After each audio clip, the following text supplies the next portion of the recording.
The next chain link that I want to create is a figure 8. And with a piece of wire, I'm going to again take the flush cutter, cut a nice flush end here so that it's nice and flush there. Then I'm going to take my round nose pliers again, and just like I created a jump ring, put it in between on the rounded side, and you can choose how big of a loop you want. I'm going to start right about there, and I rotate again until I bring that end to the other side. So I have that first side.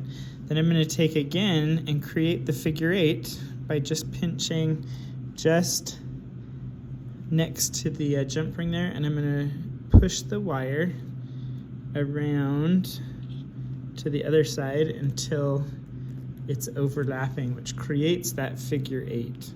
And take my flush cutters, turn the flush side towards the open wire, and cut that end.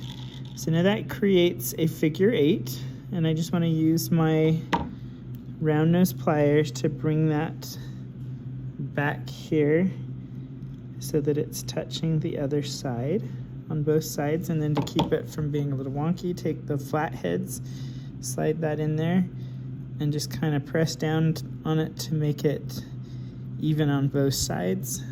And then that creates the figure 8. And you can see on this, I've got two different shapes, one that has equal jump ring, and then I've got the other side that has a little bit larger on the bottom and a little bit smaller on top. Both work for what we're doing.